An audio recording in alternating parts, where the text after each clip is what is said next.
काय झालं? टीचर काल जो प्रॅक्टिस सेट म्हणजे झाला ना, तर 5.4 त्याचं थर्ड जे गणित होतं ना ते समजलंच नाही. एकदा रिटर्न समजाल का? अच्छा, शेवटचं का? सांगते ना. थर्ड ना, तेच ना, लास्ट वाला. 3च गणित होते ना त्याच्यामध्ये? Yes ma'am.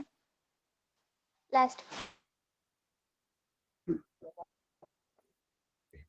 तिसऱ्या गणितामध्ये आपल्याला सिद्ध करायचं काय होतं, तिथे जे वरचे अँगल आहेत ना ट्रॅपेझियमचे, आयसोसेस ट्रॅपेझियमचे, ते पण कॉन्ग्रुएंट असतात. हे आपल्याला प्रूव्ह करायचं होतं.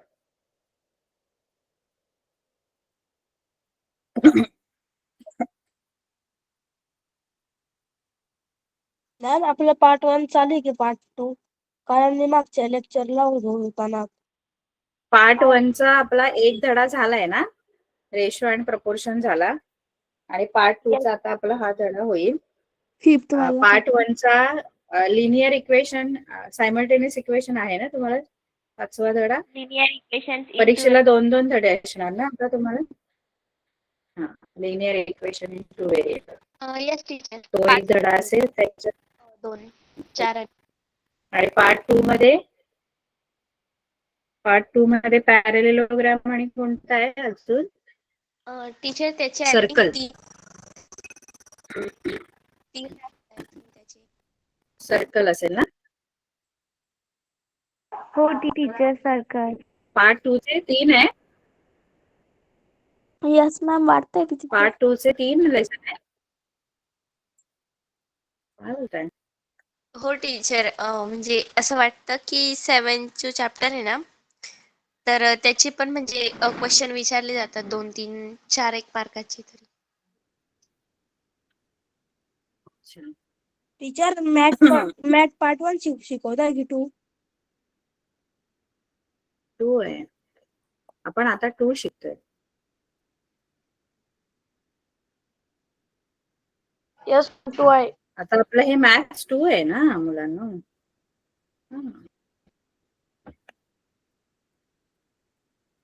हो teacher. Yes ma'am.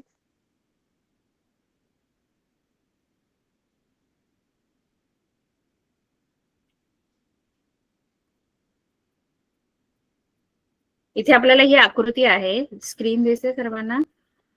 Yes ma'am, दिसते. हो टीचर.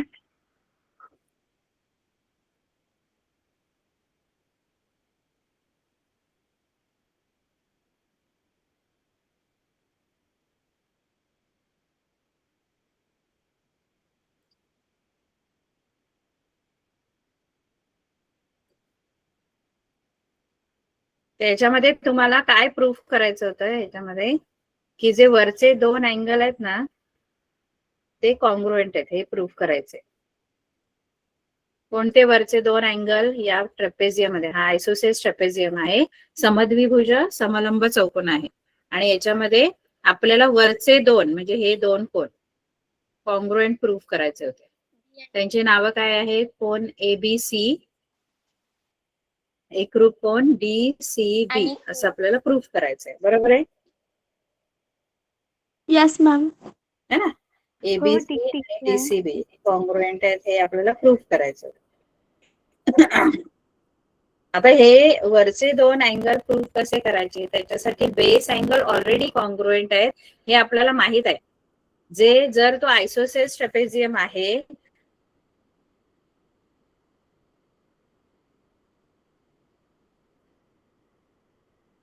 सॉरी, पायालगतचे कोन आहेत ते एकरूप असतात, हे आपण सिद्ध करून दाखवले आपल्याला त्यांनी. हा एक त्याची प्रॉपर्टी आहे, गुणधर्म आहे, की जर समलंब चौकोन हा समद्विभुज समलंब चौकोन असेल, आयसोसेस ट्रॅपेझियम असेल, तर असतात पायालगतचे कोन.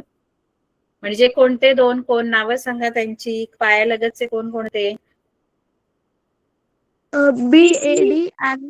BAD आणि ADC. बीएड, अँगल A आणि अँगल D. ADC. बरोबर आहे? ही प्रॉपर्टी आहे. यस. इथे ते रिझन लिहायचं की पायालगतचे समद्विभुज समलंब चौकोनाचे पायालगतचे कोन एकरूप असतात. बेस अँगल्स ऑफ आयसोसेस ट्रॅपेझियम्स आर कॉन्ग्रुएंट.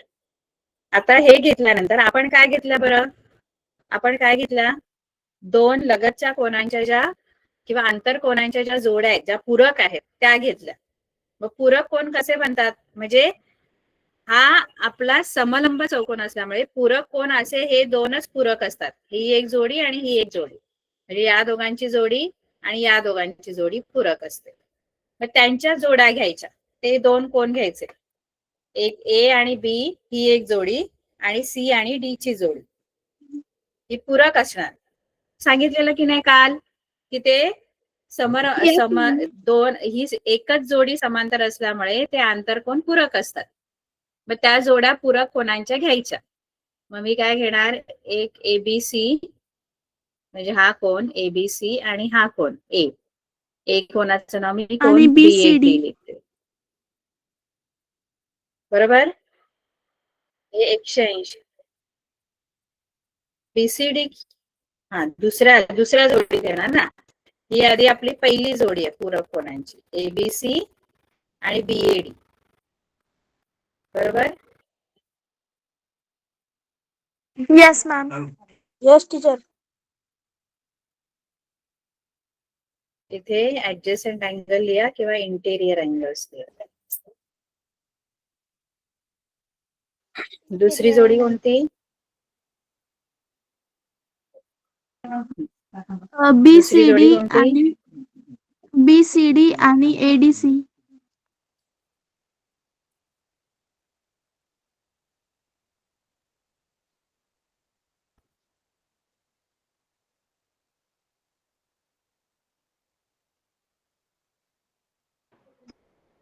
हे तिसरं. आता ना ही गोष्ट नेहमी लक्षात ठेवायची. आपण आता पुढे पण प्रूफ शिकणार आहे. 10वीला पण आपल्याला प्रूफ असणार. तर नेहमी आपल्याला हे लक्षात ठेवायचं की जर आपल्याला दोन इक्वेशन दिलेत, आता हे इक्वेशन्स आहेत, म्हणजे हे एक आहे इक्वेशन आणि हे एक इक्वेशन. आता इक्वेशनला नेहमी दोन बाजू असतात. एक डावी बाजू असते आणि उजवी बाजू असते. बरोबर आहे? कोणतंही समीकरण असेल, आता समजा हे समीकरण आहे, तर याची एक ही उजवी बाजू आहे राईट हँड साइड आणि ही लेफ्ट हँड साइड आहे. बरोबर आहे? Yes, 3 बरोबर 180. त्याची ही LHS आहे आणि ही RHS आहे. आता जर आपल्याला दोन इक्वेशनच्या RHS जर इक्वल असतील किंवा LHS इक्वल काहीही, म्हणजे जर RHS इक्वल आपल्याला दिसत आहे तर त्याच्यावरून आपण लिहू शकतो की LHS पण इक्वल आहेत. बघा ना, आता समजा या दोघांची बेरीज पण 180 अंश आहे, या दोघांची बेरीज पण 180 अंश आहे. याचा अर्थ हे आणि हे इक्वलच असणार ना, कारण दोघांच्या पण बेरजा 180 अंशच आहेत. एबीसी आणि बीएडी 180 डिग्री आहे. ABC plus BOD angle BCD plus पण 180 आहे. म्हणजे काय, थोडक्यात दोन इक्वेशन असतील किंवा दोन स्टेटमेंट आहेत, त्यांचे RHS जर इक्वल आहे तर त्यांची काय इक्वल असते? LHS. RHS जर इक्वल आहे तर LHS पण इक्वल असते. नाही, left hand side, right hand side equal आहेत, या RHS आहेत. उजवा हात आहे ना इकडे आपला, राईट हँड साइड आहे आणि इकडची लेफ्ट हँड साइड. या लेफ्ट हँड साइड आहे, ही एक लेफ्ट हँड साइड आणि ही दुसरी लेफ्ट, म्हणजे दुसऱ्या इक्वेशनची लेफ्ट हँड साइड. मग जर RHS इक्वल आहे तर LHS पण इक्वल आहे. मग काय लिहिणार आपण पुढे?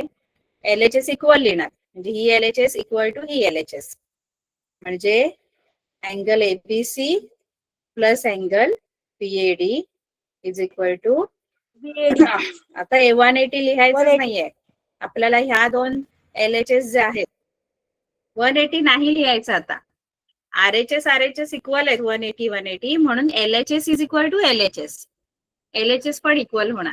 मग LHS ची angle ABC plus angle BAD आहे आणि दुसऱ्याची जी LHS आहे ती angle BCD plus angle ADC. म्हणजे या दोन्ही LHS इक्वल होणार.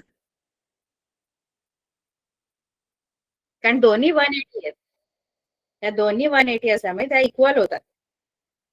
कळलं का? Yes teacher. Yes, हे ma'am. नेहमी लक्षात ठेवायचं. असे दोन इक्वेशन, आता हे तुम्ही पहिल्यांदाच तुम्ही असं बघितलं की दोन स्टेटमेंट आहेत तुमच्याकडे, तर जर त्याची कोणतीही एक बाजू सारखी असेल तर त्याची दुसरी बाजू पण सारखी असते कुठलीही. म्हणजे कधी कधी तुम्हाला LHS सेम मिळतील, मग LHS जर सेम आहे तर त्यांच्या RHS पण इक्वल असतात. कळलं का? किंवा RHS इक्वल आहेत तर त्यांच्या LHS इक्वल असतात. मग इथे तुम्हाला RHS इक्वल दिसतात 180 याचा अर्थ LHS पण इक्वल आहे. कळलं? Yes, ma'am. Yes signature. हे लिहायचं फ्रॉम 2 and 3 वरून आपण हे लिहिले. कारण 2 and 3 मध्ये आपल्याला काय दिसलं की त्यांची RHS इक्वल आहे, म्हणून आपण लिहिलं की त्यांची LHS पण इक्वल होते. पण 1 मध्ये काय आहे आपल्याकडे? 1 मध्ये असं आहे की अँगल BAD आणि ADC पण इक्वल आहे. BAD is equal to ADC, म्हणजे या दोघांचं मेजर सेम आहे. BAD आणि ADC जर इक्वल आहे तर ते काय होणार? दोन्ही बाजूनी तुम्हाला काल सांगितलं हे दोन जर 60 आहेत, पण तो एक लेफ्टला आहे आणि हा एक या बाजूला आलेला आहे, मग ते काय होणार? तो जर इकडे आला तर तो -60 होणार आणि तो याच्याबरोबर कॅन्सल होणार आहे. म्हणजे दोन्ही साईडला जर सेम गोष्ट आपल्याला मिळाली तर ती कॅन्सल होते. सेम म्हणजे काय? हे कॉन्ग्रुएंट आहेत ना, इक्वल आहेत ना. अँगल BAD आणि अँगल ADC हे दोन्ही इक्वल आहेत. आणि इक्वल गोष्ट जर इक्वेशनच्या एक लेफ्टला असेल आणि एक राईटला असेल, पण दोन्ही पण इक्वल आहेत, सेम आहेत, तर त्या कॅन्सल होतात. काल बोललेली की नाही तुम्हाला? म्हणजे दोन्ही साईडला जर Yes, ma'am. मला असं असेल, यस इकडे टीचर. येताना चिन्ह बदलेलं आहे ते कट होईल. आता हे असं असेल तर इथे हे लेफ्ट हँड साइड आहे आणि हे राईट हँड साइड आहे. पण लेफ्ट हँड साइडला x² आहे, राईट हँड साइडला पण x² आहे. हा x² जेव्हा तुम्ही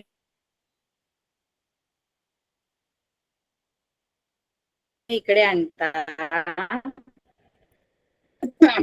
तर इकडे काय होतो? आल्यावर तो -x² होतो आणि एकमेकांना काय करतात? Cancel. आन्सर. कॅन्सल. का कॅन्सल केलं माहितीये का? जेव्हा ते लेफ्टला आणि राईटला असताना त्यांची साईन सेम आहे, म्हणजे इथे पण तो प्लस आहे आणि इथे पण प्लसच आहे. पण जेव्हा तो लेफ्ट कडून राईट कडून लेफ्टला येतो ना, तेव्हा तो काय होतो? प्लसचा काय बनतो? तो Minus. मायनस बनणार आणि म्हणून तो Minus याच्या बनतो. बरोबर कॅन्सल होणार. जर तुम्हाला असं असेल ना, जर तुम्हाला हे असं x² आहे पण साईन वेगळी -x² आहे आणि इथे +x² आहे, तर हे कॅन्सल नाही होणार. का? कारण हा x² जो आहे तो इकडे येऊन काय होईल? Minus होईल. मायनस होईल टीचर. मायनस होईल टीचर.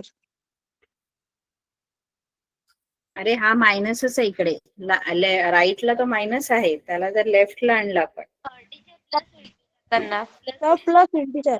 Plus होईल, ma'am. तो प्लस होईल. आणि हा प्लस झाल्यावर हे दोन कॅन्सल होतील का? नाही, ma'am. यस नाही. टीचर. का माहितीये का? नाही, ma'am.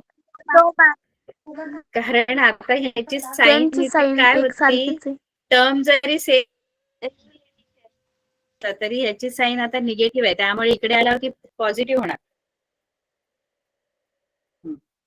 कधी कॅन्सल होतात माहितीये का? थोडक्यात काय माहिती आहे, कधी कॅन्सल होतात? जेव्हा दोन टर्म आहेत जे दोन्ही लेफ्टला आणि राईटला आणि सेम टू सेम टर्म आहेत, प्लस प्लस असतील किंवा मायनस मायनस असतील, सेम टर्म, तर ते कॅन्सल करून टाकायचे.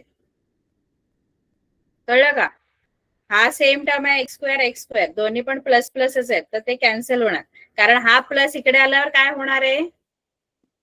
मायनस होईल. मायनस होईल टीचर. मायनस होईल म्हणून तो ह्या प्लस एक्स स्क्वेअर बरोबर तो मायनस एक्स स्क्वेअर जो आलेला आहे तो कॅन्सल होतो. कळलं का?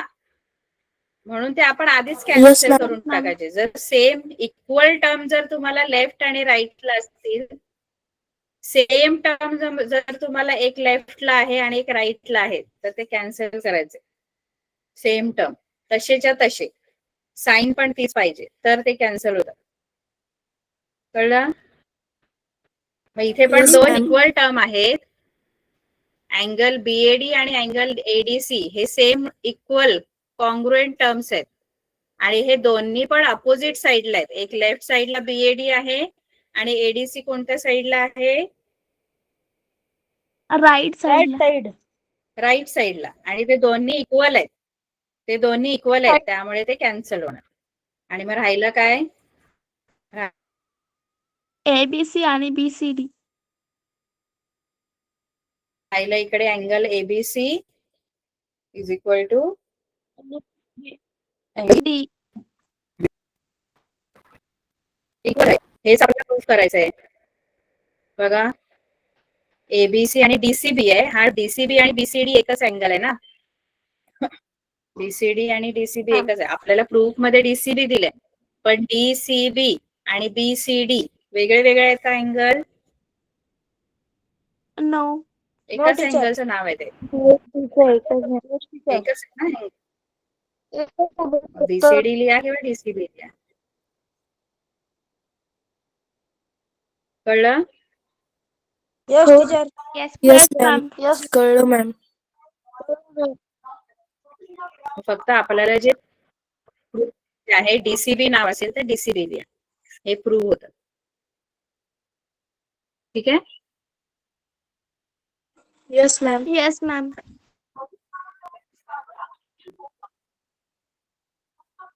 Yes, ma'am. आता पुढच्या एक्सरसाइज मध्ये आपल्याला काय आहे, तर पुढच्या एक्सरसाइज मध्ये आपल्याला मिड पॉइंट थिअरम आहे का? Theorem of mid point of two sides of a triangle. Triangle. Theorem of mid point of Two sides of a triangle. Teacher, theorem of midpoint of two side of a triangle. हे कशासाठी कमी येतं आणि याला मराठीतून काय म्हणता? Teacher मराठीत सांगू का? सांगते. हा सांगा. त्रिकोणाच्या दोन बाजूंच्या मध्यबिंदूंचे प्रमेय. बरोबर. त्रिकोणाच्या दोन दोन बाजूंच्या बाजूंच्या मध्यबिंदूचे प्रमेय. मध्यबिंदूंचे प्रमेय.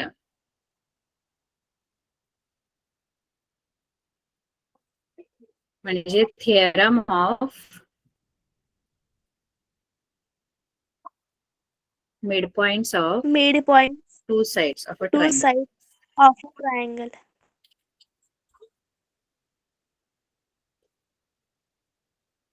टीचर हे कशासाठी उपयोग येतं? ते आता थिअरम आपण बघूया. थिअरम कळलं की मग त्याचा यूज पण आपल्याला करता येतो. वेगवेगळे गोष्टी आपल्याला जेव्हा प्रूफ करायला सांगतात त्या प्रूफ मध्ये आपण तो थिअरम वापरू शकतो. Theorem of midpoints of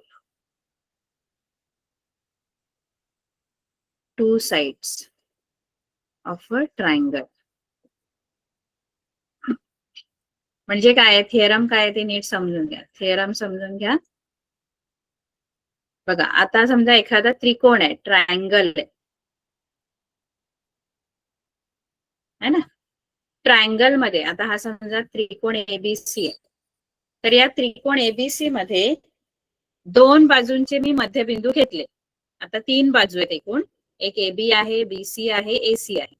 तर मी दोन बाजू कोणत्याही त्यांचे मध्यबिंदू घेतले. मध्यबिंदू मिड पॉइंट समजा. म्हणजे पी जो आहे तो एबी, पी मध्ये एबीचे दोन सारखे भाग होतात आणि क्यू जो आहे तो एसीचा मध्यबिंदू आहे. म्हणजे दोन्ही पण मध्यबिंदू आहेत. पी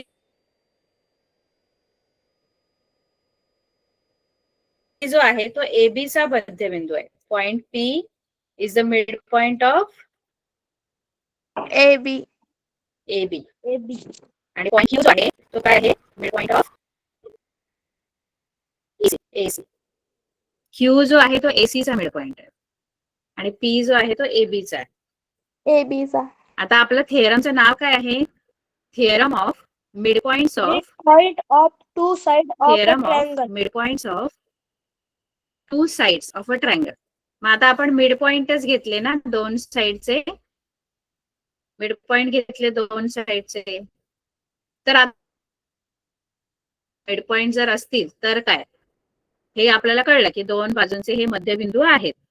दोन बाजूंच्या मध्यबिंदूंचं काय प्रमेय आहे, काय थिअरम आहे यांचा? तर थिअरम असा आहे की दोन बाजूंचे मध्यबिंदू मी जर जोडले, म्हणजे मी जर P आणि Q जोडला, दोन्ही पण काय आहेत? दोन्ही पण P आणि Q काय आहेत? मध्यबिंदू. त्रिकोणाच्या दोन बाजूंचे मध्यबिंदू. आता या मध्यबिंदूंना जोडणारा जो PQ आहे, रेषाखंड PQ आहे, तो तिसरी जी बाजू आहे त्रिकोणाची, तिसरी बाजू म्हणजे काय? दोन बाजूंचे तर हे मध्यबिंदू आहे, AB चा आणि AC चा मध्यबिंदू घेतला. आता तिसरी बाजू कोणती राहिली त्रिकोणाची? B C BC BC. तर तो जो आहे की नाही PQ, तो BCच्या, हा पहिलं तर PQ BC ला समांतर असतो. PQ आणि BC समांतर असतात आणि P हाफ असतो. म्हणजे PQ ची लांबी BC च्या अर्धी असणार. ही BC आहे ना, याच्या अर्धी याची लांबी असणार PQ ची. आणि PQ आणि BC समांतर पण असणार. म्हणजे PQ आणि BC तुम्ही किती वाढवले तरी ते एकमेकांना छेदणार नाही.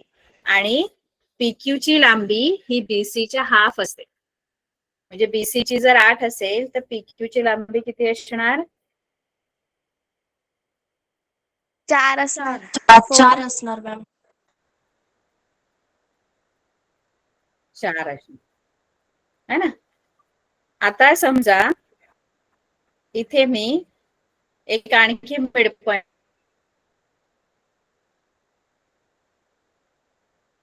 घेतो.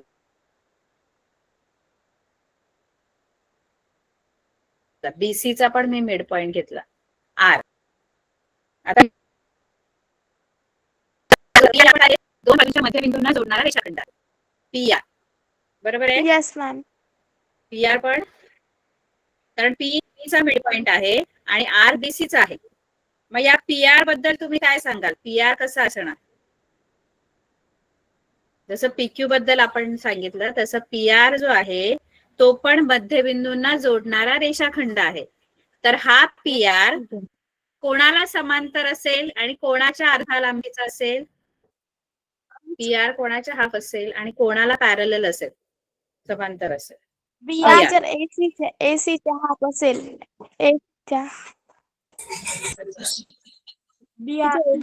टीचर AC च्या. कारण BC ज्या बाजूंचे आपण मध्यबिंदू घेतो ना मुलांनो, ज्या बाजूंचे मध्यबिंदू घेतो ना, त्या बाजू सोडून तिसरी जी बाजू असते, जसं P हा AB चा मध्यबिंदू आहे आणि R BC चा आहे, तर राहिली कोणती तिसरी बाजू? AC ma'am. मग PR जो आहे तो PR AC च्या हाफ असणार आणि AC ला तो पॅरलल पण असणार. PR is parallel to AC and PR is half of AC.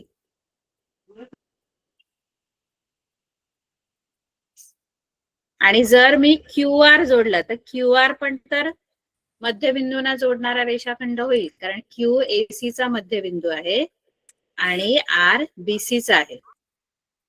मग QR काय असणार? AB उरेल.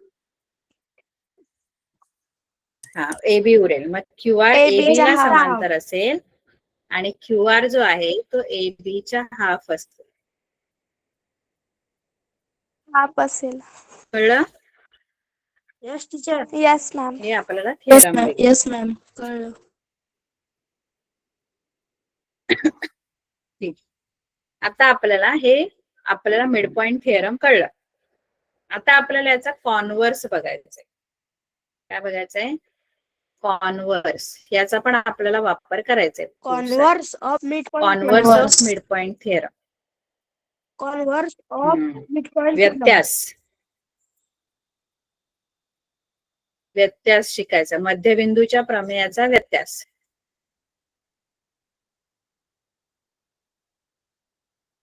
आता कॉन्व्हर्स नीट समजून घ्या.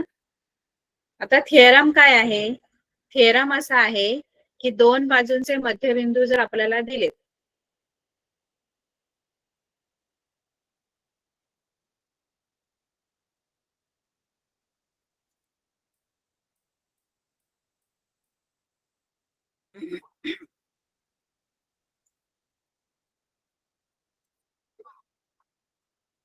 त्रिकोणामध्ये दोन बाजूंचे मध्यबिंदू जर दिले, तर दोन बाजूंच्या मध्यबिंदूंना जोडणारा जो रेषाखंड आहे, रेषाखंड असतो.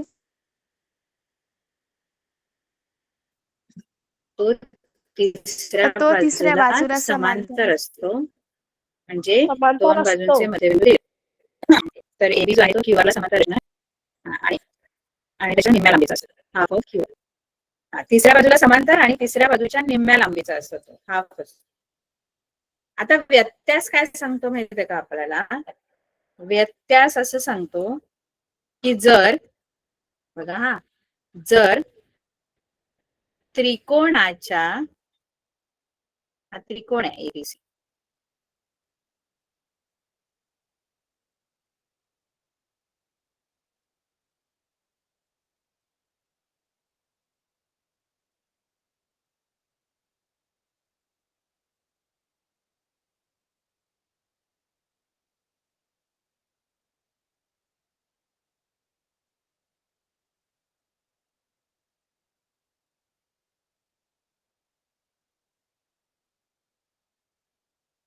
टीचर तुमचा माईक म्यूट आहे. टीचर तुमचा माईक ऑफ आहे. हॅलो टीचर, माईक म्यूट आहे. टीचर माईक ऑफ आहे.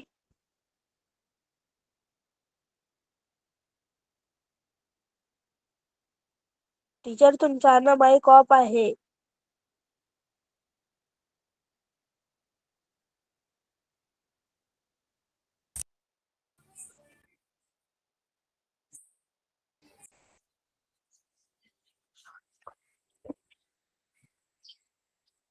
मॅम तुमचा माईक म्यूट आहे.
आवाज येतोय? यस मॅम आता येतोय. हो ma'am. Yes ma'am. Yes teacher आता येतो. यस मॅम येतो आता. हो मॅम, येतोय आवाज मॅम. येतोय. येतोय मॅम.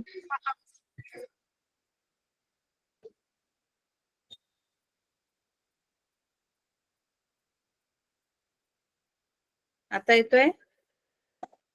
हो मॅम. Yes ma'am. हो मॅम, येतोय टीचर, आवाज येतोय. Yes ma'am. आता नाही येतोय येत येतोय आवाज? मॅम.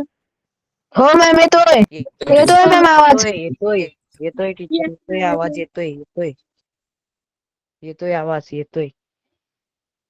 बरं बरं. अरे हो येतोय ना.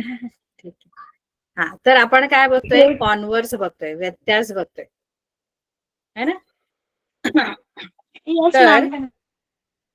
आपल्याला कॉन्व्हर्स काय आहे माहिती आहे का? हे बघा, एका बाजूच्या मध्यबिंदूतून जाणारी, हा आता PQ आहे.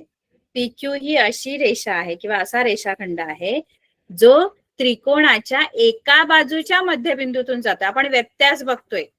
आपल्याला थेरम काय सांगतो? थेरम म्हणजे प्रमेय काय सांगते की दोन बाजूंचे मध्यबिंदू यांना जोडणारा जो आहे तो तिसऱ्या बाजूला समांतर असतो आणि त्याच्या निम्म्या लांबीचा असतो. हे थेरम सांगतो. आणि व्यत्यास काय सांगतो की एका बाजूच्या त्रिकोणाच्या एका बाजूच्या मध्यबिंदूतून जाणारी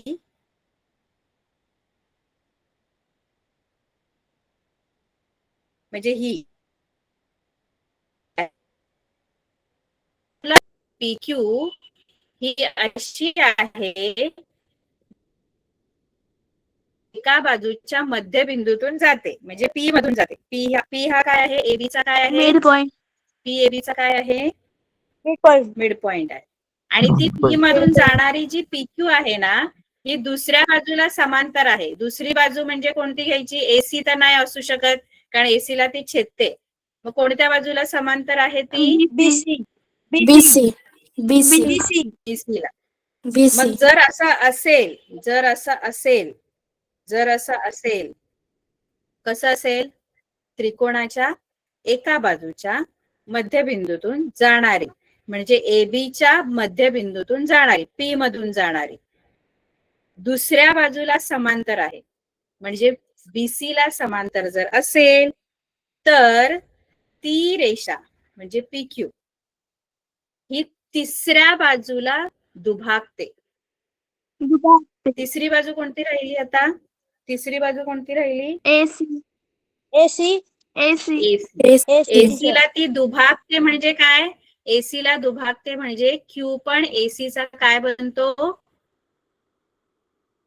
Q AC चा मध्यबिंदू. मध्यबिंदू. पण मध्यबिंदू बने. आता प्रमेय काय सांगतं आपल्याला? प्रमेय असं सांगतं म्हणजे आपल्याला थेरम काय सांगतं? थेरम सांगतं की दोन्ही बाजू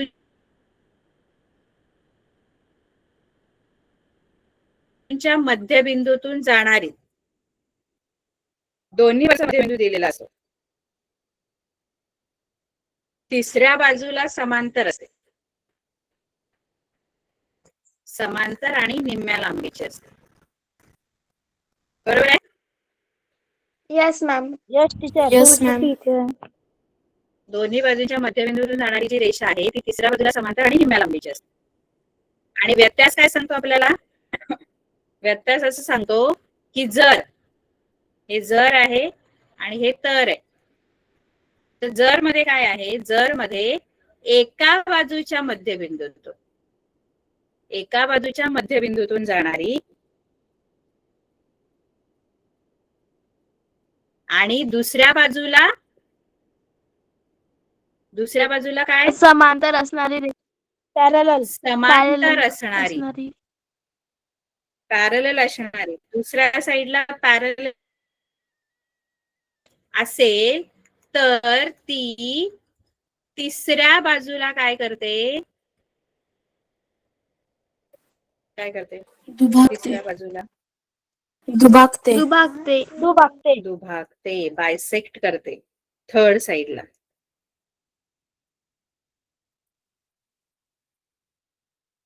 कळलं प्रमेय आणि व्यत्यास? म्हणजे थोडक्यात काय आहे? समजा मी तुम्हाला असं सांगितलं की हा XYZ आहे आणि हा जो आहे M तो मिड पॉइंट आहे, हा YZ चा मिड पॉइंट आहे M.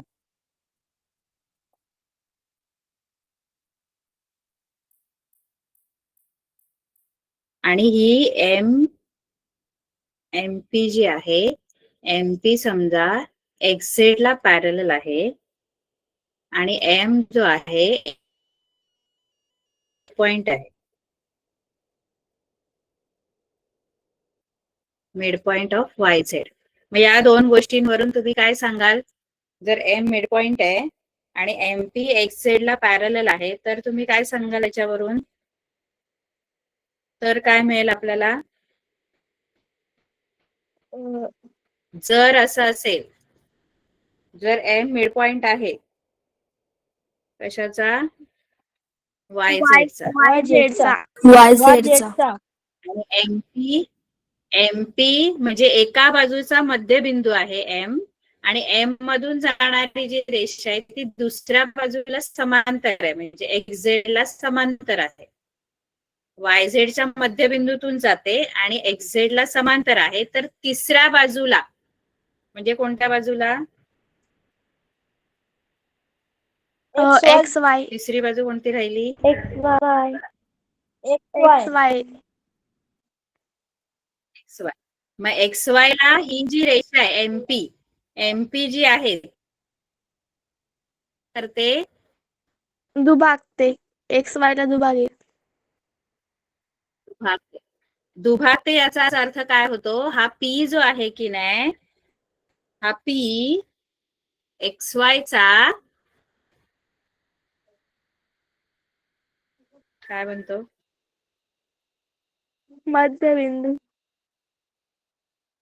मध्यबिंदू बनेल.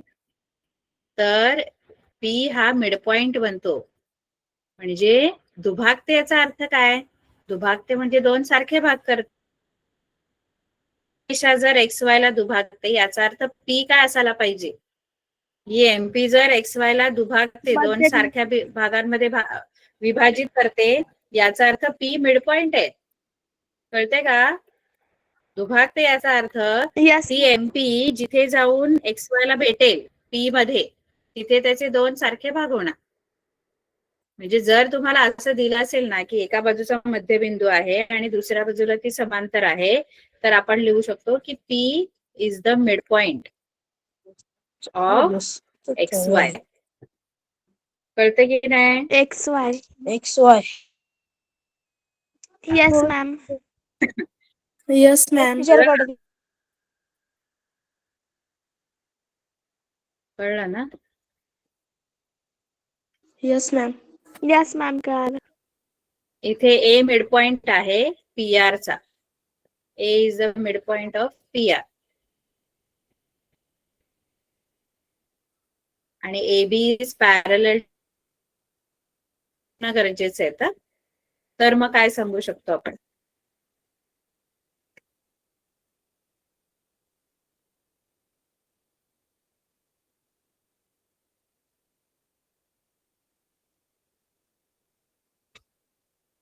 ए मिड टीचर पॉइंट बी आहे ही QR ला PR चा. दुभागते हा, BQR ला दुभागते. कळतंय की नाही? नाही समजत? यस बघा, मॅम ए हा मिड पॉइंट आहे आणि या मिड पॉइंट मधून जाणारी जी AB आहे, ही AB दुसऱ्या बाजूला समांतर आहे, म्हणजे PQ ला समांतर आहे AB. एका बाजूच्या मध्यबिंदूतून येते म्हणजे ए मधून येते आणि दुसऱ्या बाजूला पॅरलल आहे. तर तिसरी बाजू राहिली QR. तर QR ला ही AB दुभागते. मग AB दुभागते याचा अर्थ B जो आहे तो QR चा काय आहे? नाही कळते का? कन्फ्युजन आहे? कळते टीचर. नाही टीचर कळतंय समजलं टीचर, समजलं. कळतंय टीचर काय म्हटलं ना? थिअरम आणि कॉन्व्हर्स. कळतंय थिअरम कळलं आहे? थिअरम मध्ये दोन्ही बाजूचे मध्यबिंदू असतात. जो प्रमेय आहे, प्रमेय कधी वापरायचं आणि कॉन्व्हर्स कधी वापरायचं? प्रमेय कधी वापरायचं? जेव्हा दोन बाजूंचे मध्यबिंदू मला दिले असतील तेव्हा. जेव्हा दोन्ही मध्यबिंदू दिलेत बाजूंचे तेव्हा मी प्रमेय वापरणार. आणि व्यत्यास कधी वापरणार? जेव्हा मला एका बाजूचाच मध्यबिंदू दिलाय आणि ती जी त्या मध्यबिंदूतून जाणारी रेषा दुसऱ्या बाजूला समांतर दिली, तर मी व्यत्यास वापरते, कॉन्व्हर्स वापरते. कळलं? थिअरम कधी वापरायचं? प्रमेय कधी वापरायचं?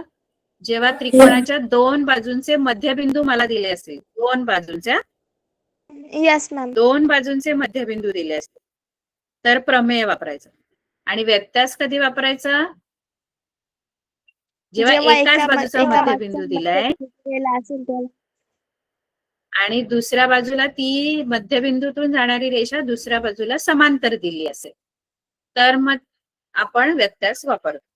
म्हणजे तिसऱ्या बाजूला ती समांतर तिसऱ्या बाजूला ती दुभागते. कळलं? प्रमेय Yes, कधी ma'am. वापरायचा, व्यत्यास कधी वापरायचा? Yes ma'am. आता Yes, आपण ma'am. पुढची एक्सरसाइज बघू. पुढची गणित आता पटापट आपल्याला एक्सरसाइज येईल. 5.5 जी शेवटची आहे आपली. बघा, प्रॅक्टिस सेट 5.5 मध्ये पहिला तुम्हाला 5.5 मधलं मी पण सांगू का? पहिलं उत्तर, पहिलं काय पहिल्याचं उत्तर सांगू का टीचर? येतं का सांगा. टीचर मला फक्त XY चं काढता येतं. हा सांग. XY चं काय येईल? तिन्ही पण मिड पॉइंटच आहेत बघा. एक्स जो आहे तो AB चा मिड पॉइंट आहे, वाय जो आहे तो BC चा मिड पॉइंट आहे आणि झेड जो आहे तो AC चा आहे. AC चा. सांगू का टीचर? हा सांगा. आपण पहिले XY = 1/2 घेणार आणि आपल्याला तो थेरम घेणार. आपण आता शिकले theorem of mid point of side to side of triangle हे टू घेणार. साइड. हा. लगेच XY = 1/2 इंटू हे AC ची लाईन आहे 9 सेंटीमीटर. बरोबर. तिथे आपण AC इंटू ना, 9 AC घेणार ना आपण इथे. हा टीचर AC ची म्हणजे लाईन 1/2 इंटू 9. करणार. मग नंतर खाली XY = आपल्याला करणार 9/2 = मग त्याचा आपण भाग दिला तर 4.5 उत्तर येतात. मग ते X ची व्हॅल्यू आली 4.5.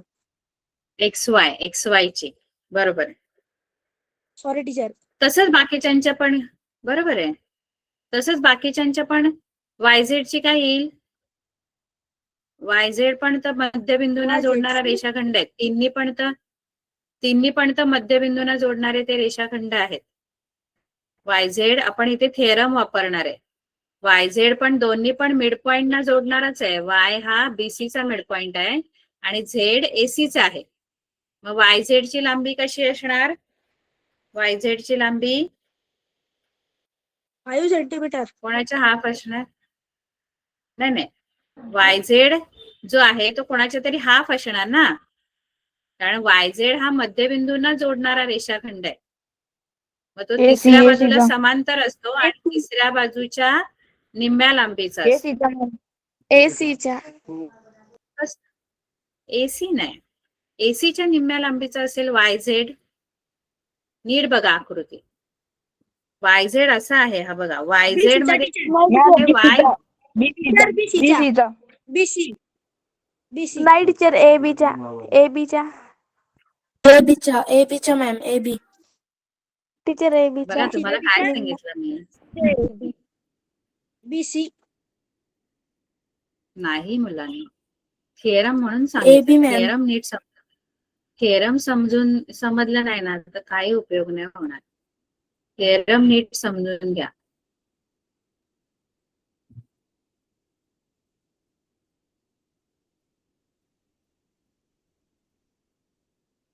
थेरम समजलं पाहिजे, त्याशिवाय गणित नाही येणार. म्हणून मी थेरम व्यवस्थित कळून घेतलं तरच. म्हणून मी सारखं का सांगते, कारण थेरम कळला पाहिजे. म्हणून मी रिपीट करत असते. कळलं का?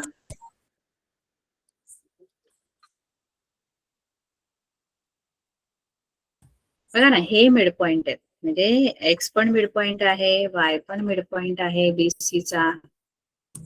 इथे आपण थेरम वापरणार आहोत की व्यत्यास, हे आपल्याला आधी कळलं पाहिजे. इथे काय वापरणार आहोत आपण? थेरम. थेरम वापरणार.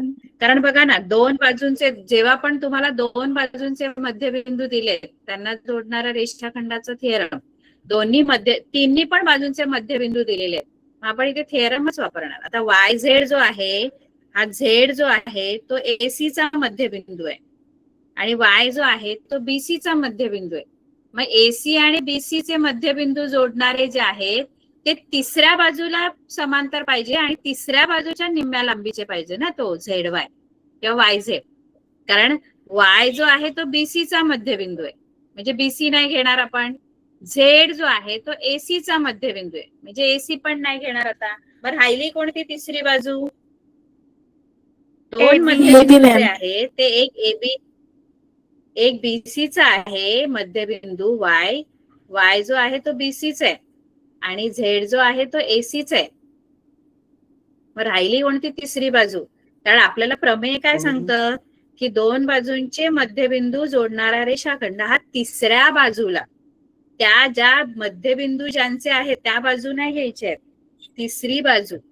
तिसऱ्या बाजूला तो समांतर असतो आणि तिसऱ्या बाजूच्याच निम्म्या लांबीचा असतो. म्हणजे झेड वाय, एसीचा मध्यबिंदू झेड आणि बीसीचा वाय यांना जोडणारा रेषाखंड वाय झेड हा कोणाला समांतर असेल आणि कोणाच्या निम्म्या लांबीचा असेल? कोणाच्या? AB च्या AB ला समांतर असेल मॅम. AB. एबीला AC. समांतर आणि एबीच्याच निम्म्या लांबीचा, ज्याला समांतर असतो. परत एसी नाही रे. तुम्ही मध्यबिंदू बघा ना कोणाचे. आपण वाय झेड मध्ये बिंदू घेतले, एक बीसीचा, वाय जो आहे तो बीसीचा आणि झेड एसीचा. मग त्या बाजू नाही घ्यायच्या आहेत. उरली कोणती बाजू तिसरी? ZY. AB ma'am. एबी. तुम्ही आकृती नीट समजून घ्या, काही कठीण नाहीये. वायझेड आहे ना, तर दिसते कोणाला समांतर असू शकते वायझेड? थोडी ना एसी आणि बीसी ला असू शकते. कारण एसीला AB ला आणि मॅम. बीसी ला तर ती छेदून गेलीये. AB. समांतर कोणाला असू शकते? ती आपला AB. कॉमन सेन्स आहे. एबी ला, आणि एबीच्याच AB निम्म्या ला, मॅम. लांबीची, जिला समांतर असते ना तिच्याच निम्म्या लांबीची असते. आणि निम्म्या लांबीची पण एबीच्याच निम्म्या लांबीची असणार. आणि एबी आपल्याला किती दिलेला आहे त्यांनी?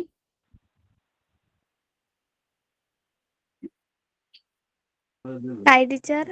एबी किती दिलेला आहे? 5 सेमी मॅम. एबीची 5 लांबी सेमी. दिली आहे बघा तुम्हाला, 5. 5 सेमी. 5 च्या अर्धे केले तर किती येतील? 5 च्या अर्धे 2.5. 2.5 सेमी. 2.5. 2.5 सेमी. 2.5 semi ma'am. आता मला सांगा एक्सझेड बद्दल काय सांगाल तुम्ही? एक्सझेड दोन्ही पण मध्यबिंदू जोडणारे रेषाखंड आहे. दोन्ही पण मध्यबिंदू आहेत, एक्स पण आणि झेड पण. हा सांगा, टीचर XZ ची कोणाला लाईन समांतर असेल आणि कोणाच्या निम्म्या लांबीची असेल? टीचर जो आपला एक्सझेड BC कोणाला ला समांतर समांतर असेल? असेल मॅम. तो झेड आहे तो मिड पॉइंट आहे एसीचा. आणि एक झेड इज इक्वल टू पुन्हा घेतला 1/2 आणि तो theorem of mid point two side of a triangle. त्याच्यानंतर एक झेड इज इक्वल टू 1/2 घेतला आणि इंटू ला तो बीसी आहे ते आहे 11 सेंटीमीटर. बरोबर. तर एक आणि झेड समांतर कोणाला असणार? पॅरलल कोणाला? एसीच्या. समांतर कोणाला? एसी ला एसीच्या. पॅरलल. BC. BC ला मॅम. BC. बीसी लाच समांतर. आणि तिलाच जिला समांतर असतो तिच्याच निम्म्या लांबीचा असतो. हा बरोबर. मग 1/2 गुणिले बीसी 11 आहे. बरोबर आहे. एक झेड इज इक्वल टू 11/2 केलं आणि त्याला भाग दिला बरोबर. तर उत्तर येत आहे 5.5. तर 5. झेडची व्हॅल्यू आली 5.5 आणि त्या तिघीची value XY is equal to 4.5 centimetre, YZ is equal to 2.5 centimetre आणि XZ is equal to 5.5 centimetre. बरं ठीक आहे, कळलं? थेरम वापरा. Yes, yes ma'am. मॅम. नंतरचे प्रूफ आहेत आपल्याला, नंतरचे सगळे प्रूफच आहेत ते आपण नंतर घेऊ. ठीक आहे, हे लास्ट Okay, एक्सरसाइज आहे ना teacher. आपली? Yes ma'am. Yes, ma'am. Last exercise आहे. पुढच्या लेक्चरला संपवून टाकू आणि 1 सुरू करायचं का? Linear equation. मॅम. हे गणित Yes, सोडवायचं. ma'am. आणि ती गणित आपलं जे नाही ते गणित सोडवले ना 5.4 मधली. ठीक आहे. थिअरम नीट एकदा रिवाइज करा. थिअरम नीट समजून घ्या काय आहे ते मिड पॉइंट ओके थिअरम. ठीक आहे. Teacher. Okay teacher. Okay teacher. Yes, ma'am. Bye. Good night. Bye teacher. Thank you. Thank you teacher. Good Bye, ma'am. Bye ma'am. Bye bye. Good night. Bye Bye, ma'am. ma'am. Good night. Thank you.